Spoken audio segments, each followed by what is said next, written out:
We want to continue this conversation with Dr. Ali Khan. He has been watching the U.S. President's address closely. He's also the author of a book called The Next Pandemic. That was written in 2016, and he's a former Assistant Surgeon General of the United States. He is in Omaha, Nebraska tonight. Hi, Dr. Khan. Thanks for taking the time to be with us. As we heard our reporter mention there, some of these timelines, May 1st, to have everyone be eligible, every adult be eligible for a vaccine. July 4th, the hope that you can be with your family, and 100 million shots in his first 60 days, which I think is only about 10 days from now. What did you kind of take away from that speech? So thank you very much. I would call this the light in the darkness speech. So appropriate tone, given the fact that we've had 530,000 preventable deaths in the United States, shifting to unity, working together, American exceptionalism, and what's going on with hope, which was the major theme of this speech. So having enough vaccine for everybody in May shifts up the timeline by 2 months from when people assumed we would have enough vaccine in the United States, what was originally thought to be the end of July. So that's a tremendous improvement in when vaccine will be available for everybody. And again, I like the fact that this seems to be an administration that underpromises and over-delivers. You know, he didn't say I'm close to reaching my 100 million doses within the first 60 days. You know, we'll see what 100 days looks like. But you know, we're vaccinating 2.2 million people a day, on target for 3 million by the end of the month. Do you worry that seeing this light at the end of the tunnel will get people a little too complacent, too comfortable too soon?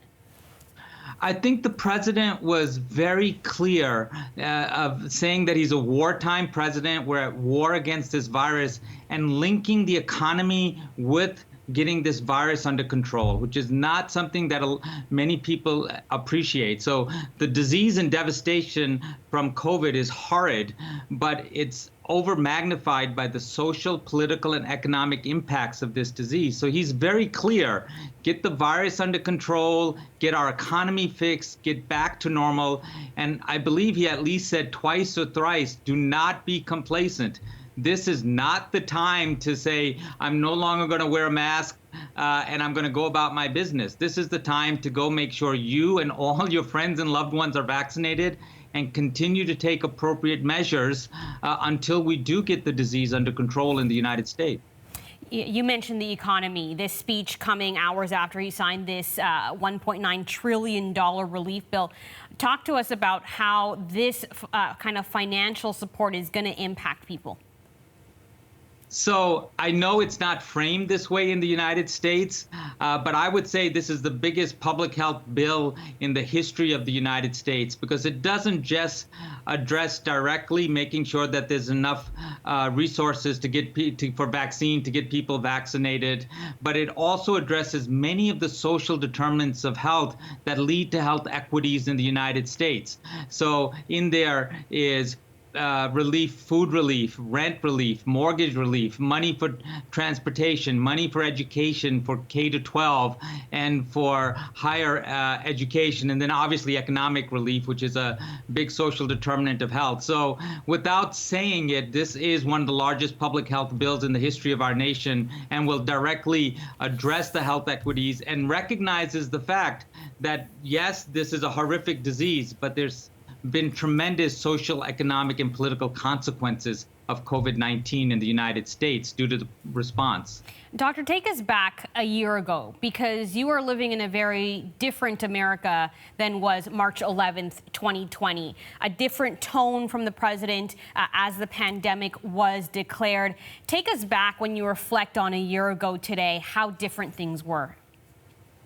So the president was quite eloquent that unfortunately, during the early time of this outbreak, we have spent more time fighting each other than we did fighting the virus. And he was very clear in how masks turned out to be a way to divide people as opposed to unite people around this virus and preventing disease. I'm super optimistic about the vaccine and the great work of the last administration in Operation Warp Speed that got us some of these vaccines. But I always like to remind people that there are about 1.7 billion people worldwide who wake up every day without any issues around cases or deaths in China, Australia, New Zealand, Taiwan, etc. So unfortunately, the U.S. and many other countries didn't use great public health to get their disease under control. And we've paid the consequences. Over 530,000 deaths in the United States. I believe the U.S. is 4% of the global population and 20% of all deaths. Wow. All right. As you said, though, some hope and optimism tonight about the light at the end of the tunnel. Dr. Ali Khan in Omaha, Nebraska tonight. Thanks for taking the time to chat with us. Thank you. Mask on, Canada. Thanks so much. All the best.